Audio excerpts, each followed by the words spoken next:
Sample problem 25। ठीक है, ये अपन लास्ट क्वेश्चन ले रहे हैं। बस इतने क्वेश्चंस इंटीग्रेशन बेस्ड आप अगर ढंग से कवर कर ले, इनकी प्रैक्टिस कर ले, तो इसके बियॉन्ड आपको जाने की जरूरत ही नहीं पड़ेगी। इतने में काम बखूबी चलेगा। ठीक है, तो sample problem 25, calculate electric field due to charged ring of radius r having charge density lambda at a point p on axis of ring perpendicular to plane of ring distant r from center of ring. Calculate electric field due to charged ring of radius r. एक charge ring दी हुई है having charge density lambda at a point p on axis of ring. जो point p है वो axis of ring के ऊपर, ring की axis के ऊपर है। ठीक है, point p perpendicular to plane of ring, ring का जो प्लेन है उस प्लेन के perpendicular axis of the ring पर एक पॉइंट है जिसका distance centre of the ring से स्मॉल आर है। ठीक बात है।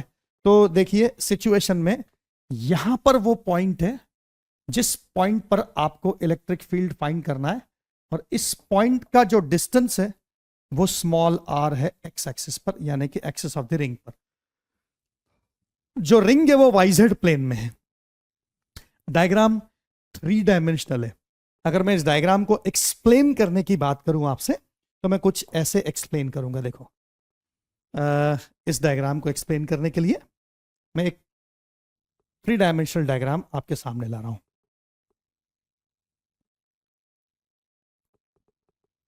यस, जरा चेक करें।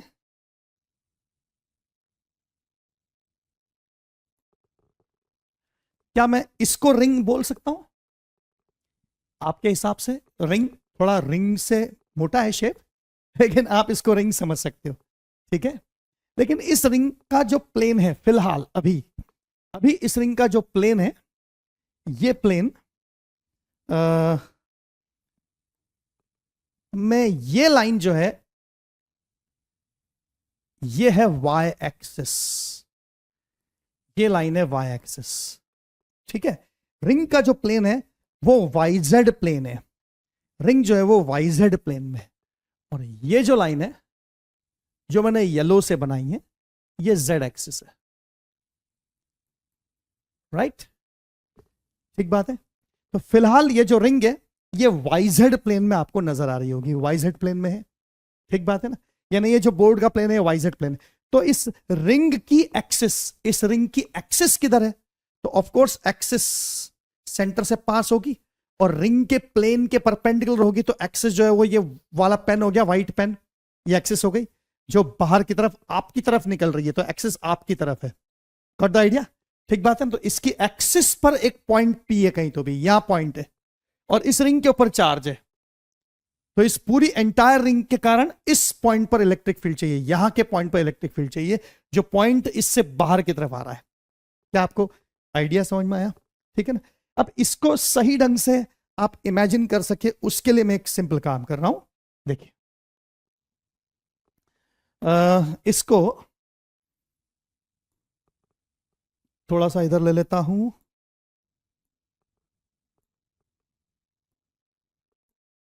राइट, और अब इसको मैं रोटेट कर रहा हूं। देखिए रिंग YZ, हाँ ये रिंग जो है वो YZ प्लेन में है। ठीक है, तो YZ प्लेन जो है ना वो ऐसा प्लेन है, अभी फिलहाल ये YZ प्लेन है। ठीक है, इस कागज के प्लेन और इस ब्लैक बोर्ड के प्लेन को YZ प्लेन मान। अब मैं इस प्लेन को ऐसे 90 डिग्री से रोटेट कर रहा हूं। सही है, तो समझना ये YZ प्लेन है बच्चों। ठीक बात है, ये YZ प्लेन है मेरे लिए। ठीक है, तो ये YZ प्लेन है। इसका मतलब क्या हुआ? इसका मतलब मैं आपसे ये कहना चाह रहा हूं कि यहां पर है ना, सपोज ये आपको दिख रहा है, ईस्ट वेस्ट दिख रहा है आपको, ये नॉर्थ साउथ दिख रहा है इस टाइप से, है ना। मैं नए सिरे से बना देता हूं। चलो, सपोज ये है Y एक्सिस और ये है Z एक्सिस। ठीक है, ये Z एक्सिस और ये Y एक्सिस, YZ दिखाई दिया। तो X एक्सिस डेफिनेटली आपकी तरफ होगी। ठीक है, अगर मैं इसको ऐसे टर्न कर दूं, घुमा दूं इसको ऐसे, तो y एक्सिस आपकी तरफ आ गई, देखो ये जो y एक्सिस है ये आपकी तरफ आ गई, राइट। z एक्सिस अभी भी ऐसी है, लेकिन x एक्सिस जो है वो एक्सिस ऑफ रिंग बन जाएगी। मैं इस रिंग को ऐसे टर्न करने वाला हूं, घुमाने वाला हूं, चेक करो, मैं इसको घुमा के दिखा रहा हूं आपको। मैं रिंग को इस प्रकार से टर्न कर रहा हूं, let me turn the ring, ठीक है। ये मैंने टर्न कर दिया रिंग को, क्या थिंकिंग समझ में आया? रिंग को ऐसे टर्न कर दिया है, राइट। अगर रिंग को मैंने टर्न कर दिया है तो अब चेक करें बच्चों, अब इस बार देखो z एक्सिस तो ये पहले भी ऐसी थी, ये z एक्सिस, लेकिन y एक्सिस अब आपकी तरफ आ चुकी है। y एक्सिस बच्चों आपकी तरफ आ गई है, ये देखो, ये y एक्सिस हो गई, ये y एक्सिस अब आपकी तरफ पॉइंट आउट कर रही है, ठीक है। 3 डायमेंशनल व्यू आ गया, ठीक है ना। और बच्चों जो x एक्सिस है वो अब आपको नजर आ जाएगी, x एक्सिस इस प्रकार से दिखाई देगी आपको, ये x एक्सिस है, राइट। और ये एक्सिस ऑफ द रिंग है, रिंग के एक्सिस जो रिंग के प्लेन के परपेंडिकुलर है। क्या 3 डायमेंशनल व्यू पकड़ में आ रहा है, राइट। z एक्सिस वर्टिकल है ऐसी, y एक्सिस आपकी तरफ है, और x एक्सिस इसकी रिंग है और रिंग की एक्सिस है, और इस रिंग की एक्सिस पर यहां कहीं तो भी पॉइंट P है, ठीक है। तो इस एंटायर रिंग पे चार्ज है, इस एंटायर रिंग पे चार्ज है, रिंग चार्ज है, इस प्रकार से रिंग पे चार्ज है, ठीक बात है, राइट। ओके, तो मैं इसका कोई भी छोटा हिस्सा लूंगा, इसका एक छोटा सा पार्ट लूंगा, तो एक छोटा सा पार्ट एक पॉइंट चार्ज की तरह बिहेव करेगा, तो ये अपना इलेक्ट्रिक फील्ड इस डायरेक्शन में लगाएगा, डीई वेक्टर इलेक्ट्रिक फील्ड इस डायरेक्शन में होगा। सिमेट्री इसमें भी है, तो मैं इधर भी एक छोटा सा हिस्सा लूंगा, तो यहां से भी एक इलेक्ट्रिक फील्ड इस डायरेक्शन में क्रिएट होगा, डीई वेक्टर। क्या आपको ध्यान आ रही है बात? ठीक बात है। तो मैं इसके भी कंपोनेंट करूंगा, इसके भी कंपोनेंट करूंगा, इसके भी टुकड़े करूंगा, इसके भी टुकड़े करूंगा, इस प्रकार से कंपोनेंट्स क्रिएट कर दूंगा। तो एक एक कंपोनेंट कैंसल आउट हो रहे हैं, देखो अपोजिट है, नलीफाई हो रहे हैं, और एक एक कंपोनेंट जुड़ रहे हैं, राइट। तो ऐसे दो दो की जोड़ियां पूरी रिंग पर लेता चलूं, मैं कंप्लीट एंटायर रिंग पे दो दो की जोड़ी लेता चलूं, यानी इसके बगल में एक और ले लूं यहां पर पार्ट, तो इसके डायमीटर के लिए अपोजिट इधर भी ले लूं, फिर एक जोड़ी यहां ले लूं और यहां ले लूं, फिर यहां पे ले लूं और यहां पे ले लूं। तो इस प्रकार से अगर मैं अलग अलग पोजीशंस पे मैं अलग अलग पेयर्स बनाता चलूं इसकी, तो हर दो दो की जोड़ी की वजह से एक एक कंपोनेंट जो वर्टिकल लाइन पे आएंगे वो कैंसिल हो जाएंगे, और जो हॉरिजॉन्टल एक्स एक्सिस पे आएंगे वो सारे जुड़ जाएंगे। तो नेट फील्ड केवल एक्स एक्सिस की डायरेक्शन में होगा। क्या आपके दिमाग में इमेजिनेशन आ रहा है? 3 डायमेंशनल व्यू में बात पकड़ में आ रही है? ठीक बात है। अब मैं इसको सिंप्लीफाइड डायग्राम पर आपको ले जाता हूं, जहां से मैं आगे कैलकुलेशंस करके दिखाने वाला हूं। लेकिन ये 3 डायमेंशनल व्यू में आपके ध्यान में आया किस प्रकार से रिंग को अपन ने टर्न किया, और किस प्रकार से y और z एक्सिस आपको दिखाई दे रही है? क्लैरिटी है यहां तक? पढ़ सकता हूं मैं आगे?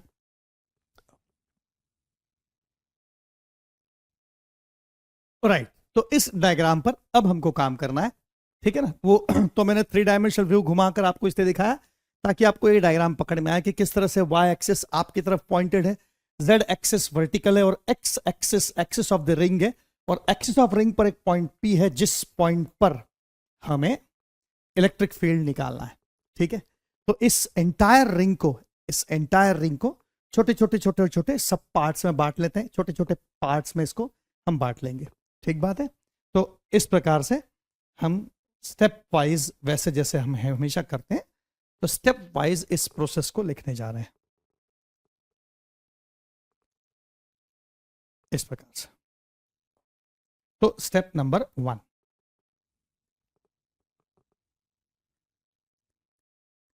स्टेप नंबर 1 में select x, y and z axis as shown in figure.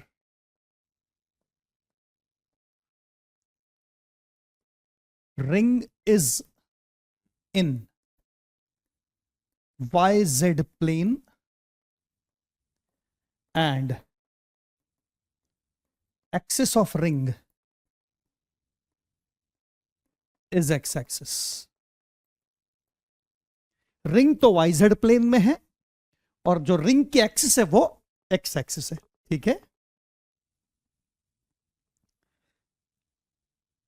Select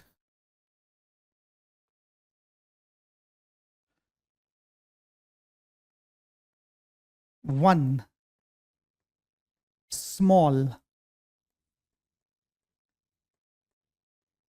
element of ring.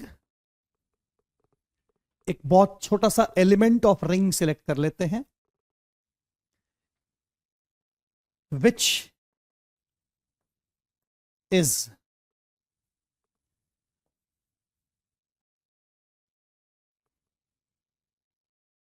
having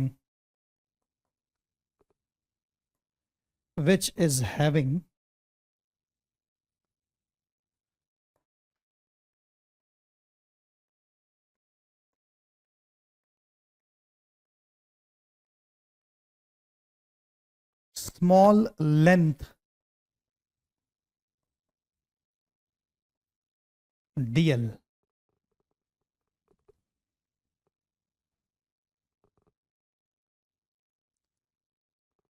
तो इस रिंग पर मैं एक छोटा सा एलिमेंट शो करने जा रहा हूं. तो देखिए यहां पर मैंने एक छोटा सा एलिमेंट शो कर दिया, रिंग का छोटा सा हिस्सा. इसकी लेंथ dl है. ठीक है, राइट. ओके. तो इसकी वजह से एक स्मॉल इलेक्ट्रिक फील्ड जनरेट होगा.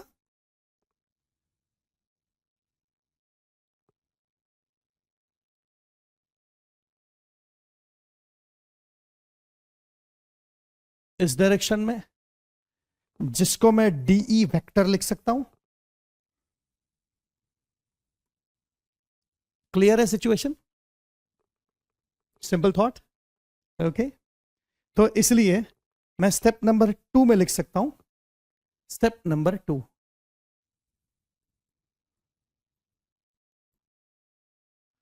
Small charge on element. Element पे स्मॉल चार्ज लिख रहा हूं DQ. तो DQ लिखने का तरीका इस प्रकार मिलेगा, लैम्डा बराबर DQ बाय DL. ठीक है. रिंग का जो लीनियर चार्ज डेंसिटी है वो लैम्डा दिया हुआ है, तो इसलिए DQ इज इक्वल टू आ जाएगा लैम्डा इंटू DL. राइट. ठीक है. फिर स्टेप नंबर 3, वेरी स्मॉल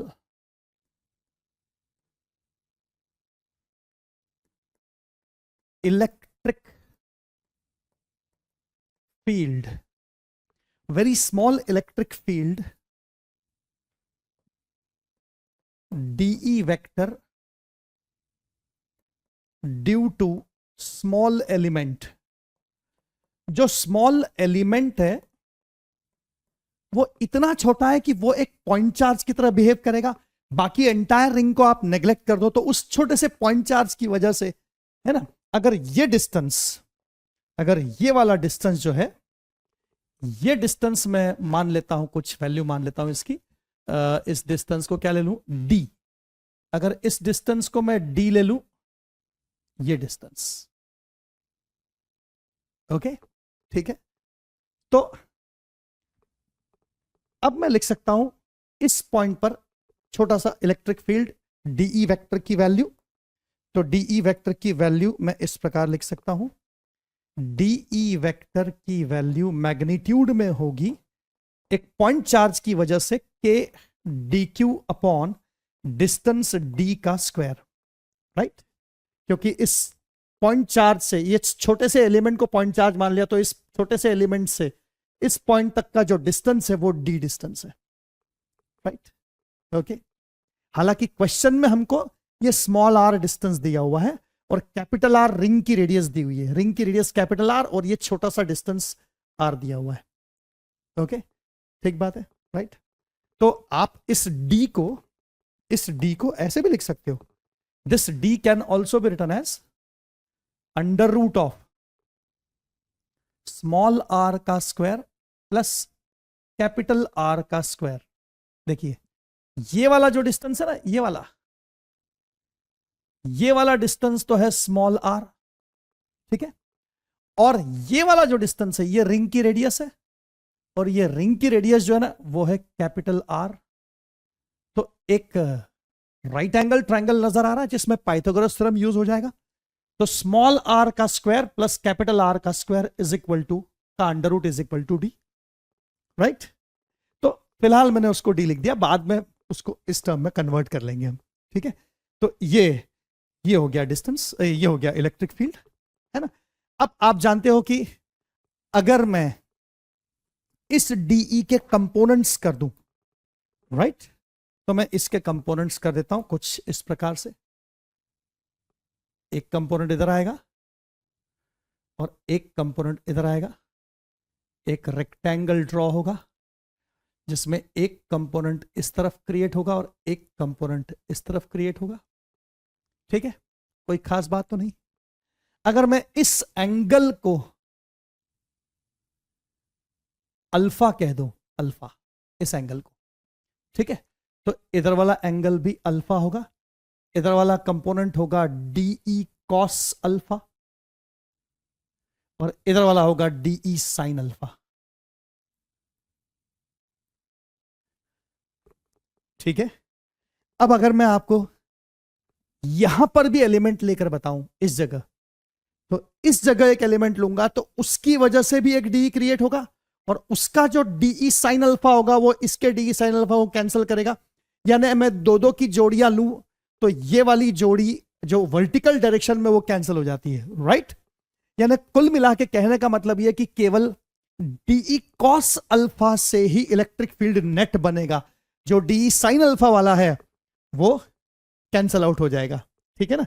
तो अब हमको दो की जोड़ियां लेने की जरूरत नहीं, हम दो की जोड़ियां नहीं ले तब भी वही आंसर आएगा, और दो की जोड़ी ले तब भी तो वही आंसर आएगा ना। तो मैं इस बार दो की जोड़ी नहीं ले रहा हूं, लेकिन आपको यह पता है कि दो की जोड़ियां लेने पर ये वर्टिकल वाले डीई साइन अल्फा कैंसिल हो जाएंगे। इसका मतलब क्या हुआ कि मैं दो की जोड़ी रिंग के ऊपर लेता चलूं, रिंग पे एलिमेंट्स की दो की जोड़ियां लेता चलूं, तो हर एक में ये जो वर्टिकल लाइन के होंगे वो सारे कैंसिल हो जाएंगे और ये जो एक्स एक्सिस वाले होंगे वो सारे ऐड अप हो जाएंगे, राइट। यानी अगर मैं दो की जोड़ी नहीं लूं और मैं एक ही एलिमेंट लूं तो मुझे दो इंटीग्रेशन करने पड़ेंगे, लेकिन उसमें से डीई साइन अल्फा का इंटीग्रेशन अपने आप 0 आएगा। भाई आंसर दो की जोड़ी लेकर करो या एक लेकर करो, आंसर तो दोनों केस में सेम आएगा। जोड़ियां हम क्यों लेते हैं? ताकि हम इंटीग्रेशन को बचा सके, यही तो पर्पस है, इसके अलावा तो और कोई पर्पस नहीं है। हम दो इंटीग्रेशन के बजाय एक इंटीग्रेशन लाना चाहते हैं। अगर मैं दो की जोड़ी वाले कॉन्सेप्ट से यह समझ लूं कि डीई साइन अल्फा वाला कंपोनेंट जो है वो दूसरी जोड़ी बनाऊंगा तो उससे कैंसिल हो जाएगा और केवल डीई कॉस अल्फा वाला जो है उसकी वजह से इलेक्ट्रिक फील्ड क्रिएट होगा, तो अब मैं केवल एक एलिमेंट लेकर भी यह सोच सकता हूं कि अगर मैं एक ही एलिमेंट लूंगा तो मुझे दो इंटीग्रेशन करने पड़ेंगे, लेकिन ये इंटीग्रेशन करने की जरूरत नहीं क्योंकि इसका आंसर तो 0 आने वाला है। भाई इसका आंसर 0 आएगा तभी तो नेट फील्ड केवल एक्स एक्सिस में होगा। Got the idea? तो ये मुझे कहां से पता चला कि इसका इंटीग्रेशन करूंगा तो 0 आने वाला है? कैसे पता चला? मुझे करने की जरूरत नहीं है, डायरेक्ट पता चल गया मुझे। कैसे पता चल गया? क्योंकि अगर मैं दो की जोड़ी बनाता, एक एलिमेंट इधर भी लेता, तो इस एलिमेंट की वजह से जो इस डायरेक्शन में फील्ड आता, उसके कंपोनेंट इधर और इधर क्रिएट होते, तो ये जो वर्टिकल ऊपर वाला कंपोनेंट है वो इधर वाले नीचे वाले कंपोनेंट को कैंसिल कर देगा, यानी इस लाइन पर आने वाले सारे कंपोनेंट्स कैंसिल होने वाले हैं, राइट। तो सिर्फ इस लाइन के कंपोनेंट्स मिलाकर नेट बनाने वाले हैं इलेक्ट्रिक फील्ड। तो फिर मैं चाहे दो की जोड़ी लेकर करूं चाहे एक एलिमेंट लेकर करूं, ठीक है, अगर एक एलिमेंट लेकर करूं तो भी आंसर तो वही आने वाला है। इसका मतलब एक एलिमेंट में सिर्फ क्या होता है, 2 इंटीग्रेशन करने पड़ते हैं। तो अब अपने को पता चल गया कि इसका इंटीग्रेशन एक्चुअल में करने की जरूरत नहीं, डी साइन अल्फा का इंटीग्रेशन क्या आने वाला है, 0 आने वाला है। तो सिर्फ क्या बचेगा, डी कॉस अल्फा का इंटीग्रेशन। क्या ये बात आपके ध्यान आ गई? ठीक बात है ना? तो ये और आसान बना देगा आपके सवाल को, और इजी कर देगा। ठीक है, राइट। तो अब मैं 4th स्टेप में इस प्रकार से काम कर रहा हूं। 4th स्टेप में कुछ इस प्रकार से लिख रहा हूं। स्टेप नंबर 4,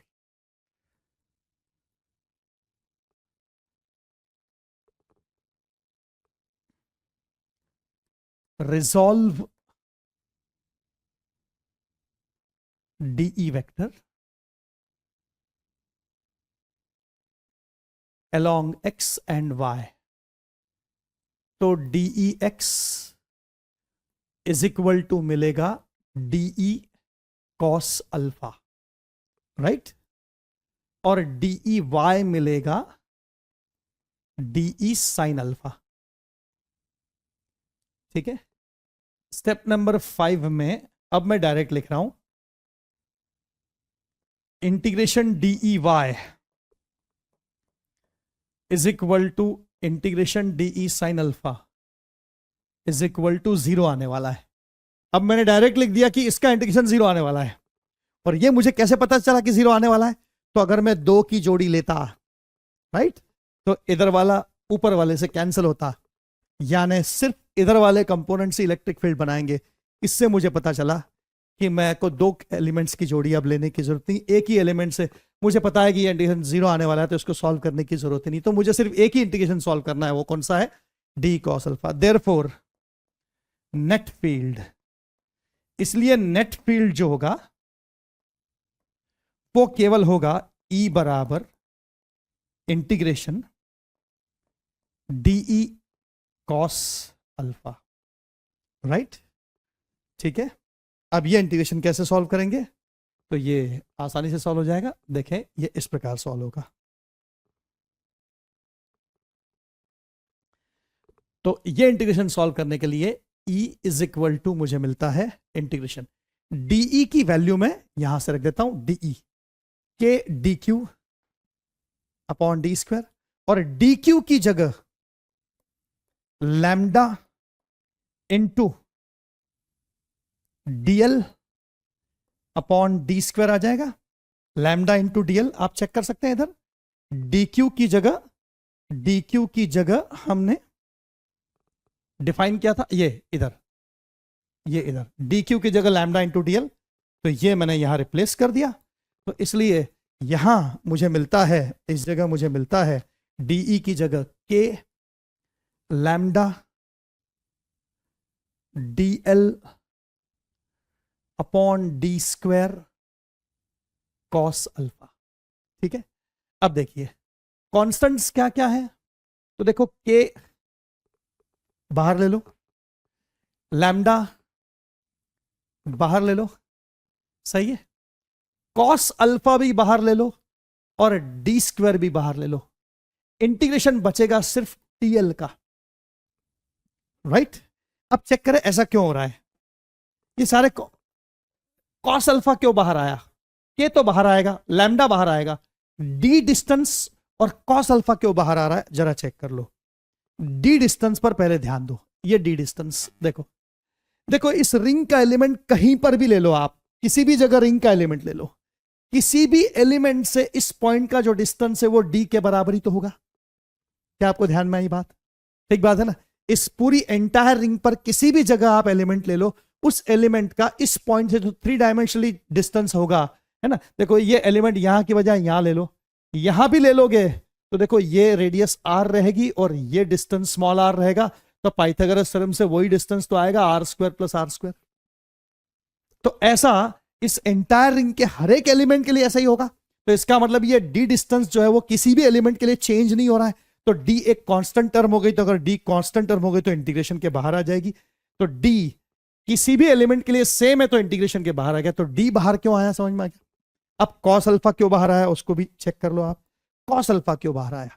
तो देखिए इस एलिमेंट के लिए ये वाला एंगल, राइट है ना, ये वाला एंगल जो है वो अल्फा है, है ना। अब देखो ये एलिमेंट कहीं भी ले लो, सेंटर से उस एलिमेंट का रिंग पर डिस्टेंस तो कैपिटल आर रेडियस के बराबर होगा, और ये जो डिस्टेंस है वो स्मॉल आर होगा। इसका मतलब यही वाला ट्रायंगल हर बार बनेगा, तो ये वाला एंगल चाहे किधर भी ये ट्रायंगल घूम जाए, राइट, किधर भी घूम जाए तो भी ये एंगल तो अल्फा ही रहेगा।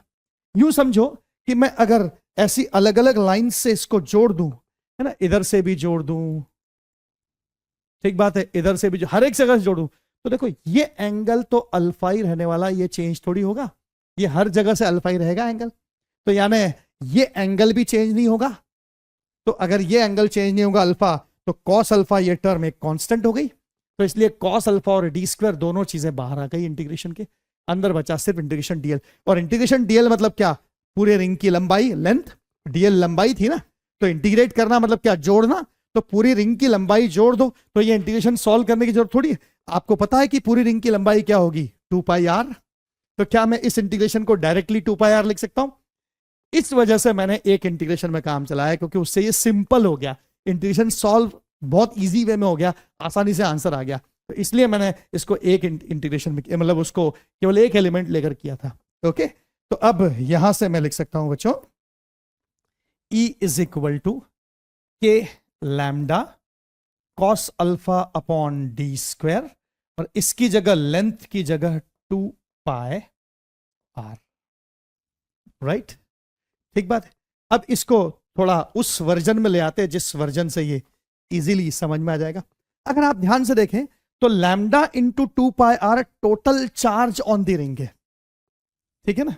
ओके, तो अगर मैं ऐसे लिखूं कि if total charge on ring is Q, अगर टोटल चार्ज रिंग के ऊपर Q है बच्चों, तो देखो आप इस प्रकार से इसको एक्सप्रेस कर सकते हो, Q is equal to lambda into 2πr हो गया। तो ये जो 2πr इंटू लैम्डा है इसकी जगह Q हो जाएगा, तो ये थोड़ा सिंप्लीफाइड वर्जन में दिखने लग जाएगा, के Q into cos alpha divided by D square.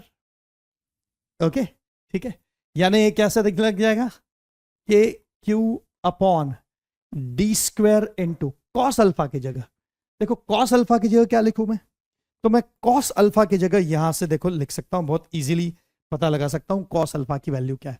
Diagram देख लो आप ध्यान से, कॉस अल्फा, क्या मैं कॉस अल्फा को बेस अपॉन हाइपोटेन्यूज लिख सकता हूं?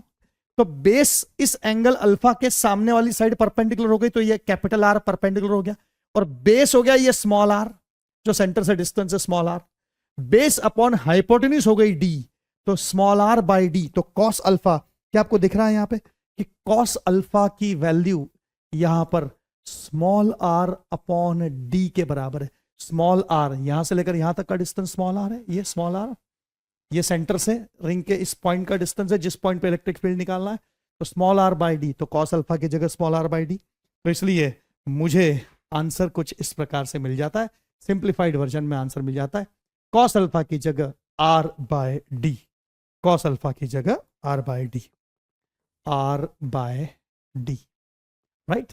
तो इलेक्ट्रिक फील्ड लिखने का सिंपल तरीका हो गया K Q R by D cube. Easy हो गया इसको लिखना अगर ऐसे लिखूंगा तो, ठीक है ना। लेकिन इसको एक दूसरे तरीके से भी लिख सकता हूं मैं, ठीक है ना। देखो डी की वैल्यू क्या थी, डी की वैल्यू थी under root of small R square plus capital are square. देखो इधर डी की वैल्यू क्या थी, under root of Pythagoras theorem से स्मॉल आर का स्क्वायर प्लस कैपिटल आर का स्क्वायर। तो मैं इसको ऐसे भी लिख सकता हूं बच्चों, इस डी को रिप्लेस कर देता हूं, तो मैं इसको इस पैटर्न में भी लिख सकता हूं। जरा इस पैटर्न को चेक कर ले, तो मैं इसको ऐसे लिख सकता हूं, ई बराबर K Q small are divided by, इसकी जगह स्मॉल आर का स्क्वायर प्लस कैपिटल आर का स्क्वायर का under root to the power 3। और ये अंडर रूट जो होता है ये पावर में 1/2 बनाता है, तो इस वजह से electric field E is equal to k Q small are divided by r square plus capital are square to the power 3/2। मैं इस भी तरह से लिख सकता हूं इसको, राइट। कोई खास बात नहीं। और के की जगह ऑफ कोर्स 1/4πε0 होता है, ये तो पता ही है आपको। तो इस प्रकार से इतने इंटीग्रेशन बेस्ड सवाल जो है वो आप जरूर प्रैक्टिस करो, ठीक है ना। इससे 100% आपको बेनिफिट मिलेगा, ठीक है। कभी एग्जामिनेशन में बहुत लंबे लंबे सवाल नहीं आते। 12th बोर्ड की एग्जाम हो तो बात अलग है, 12th बोर्ड में तो डेफिनेटली डिस्क्रिप्टिव सवाल आते हैं, और ये सब एनसीईआरटी में लिखा हुआ है, तो एनसीईआरटी पर में बेस्ड है, एनसीईआरटी में चीजें हैं इसके ऊपर बेस्ड, तो इसलिए ये इंपॉर्टेंट है, बोर्ड के स्टूडेंट्स के लिए तो इंपॉर्टेंट है। लेकिन जो केवल नीट की एग्जाम देना चाहते हो या कॉम्पिटिटिव एग्जाम देना चाहते हो, जेई मेंस देना चाहते हो, तो उन स्टूडेंट्स के लिए ये इतने डेरिवेटिव क्वेश्चंस नहीं आते, लेकिन ये डेरिवेशंस करने से, इस लेवल तक पहुंचने से जो एग्जाम में क्वेश्चन आएगा उसकी सोच आप यूं पकड़ लोगे। तो वो सोच फास्ट पकड़ने के लिए इसकी प्रैक्टिस की जरूरत पड़ेगी, है ना। अब मैंने देखो बीच में एक क्वेश्चन पूछा था आपसे कि क्या ये इंटीग्रेशन ही एकमात्र तरीका है जिसके तरीके से इस प्रकार के सारे काम किए जा सके, क्या कोई दूसरा तरीका नहीं है हमारे पास इलेक्ट्रिक फील्ड को फाइंड करने का? क्या ये इंटीग्रेशन बेस्ड ही तरीका होता है? तो नहीं, इसका जवाब है दूसरा तरीका है हमारे पास, है ना। इसका जवाब है हाँ, दूसरा तरीका भी है, और वो तरीका उस चीज से निकल कर आता है जिसको हम नए सिरे से अब एक नए टॉपिक के रूप में डिफाइन करेंगे, जिसको कहा जाता है इलेक्ट्रिक फ्लक्स। तो अगर हमने फ्लक्स को समझ लिया तो हम इलेक्ट्रिक फील्ड को सॉल्व करने का एक और नायाब तरीका, और ये इससे आसान है, इससे कई गुना इजी है, तो वो आसान तरीका भी हम इलेक्ट्रिक फील्ड डिफाइन करने का उस जगह से लेकर आएंगे। और इसीलिए वो क्वेश्चन मैंने बीच में पूछा था आपसे। लेकिन ऑफ कोर्स इस लेवल तक के इंटीग्रेशन की प्रैक्टिस आप जरूर करें, वो आपके आगे के कॉन्सेप्ट्स को इजी करेगा, है ना। ये मैं बार बार दोहराऊंगा इस बात को, ठीक है बच्चों। तो अब अगला टॉपिक हमारा है इलेक्ट्रिक फ्लक्स, ठीक है। तो इलेक्ट्रिक फ्लक्स अगले टर्न पे ले लेंगे अपन, और इलेक्ट्रिक फ्लक्स से हम कुछ ऐसे कॉन्सेप्ट्स लेकर आएंगे जहां से हम इलेक्ट्रिक फील्ड बहुत इजी वे में निकाल कर दिखा सके। ये इतने 5 स्टेप के इंटीग्रेशंस तक हमको जाने की जरूरत नहीं पड़ेगी, इससे बहुत आसान तरीके से हमारा काम बहुत इजी वे में होने वाला है, ठीक है। तो आज के लिए इतना पर्याप्त। थैंक यू, धन्यवाद।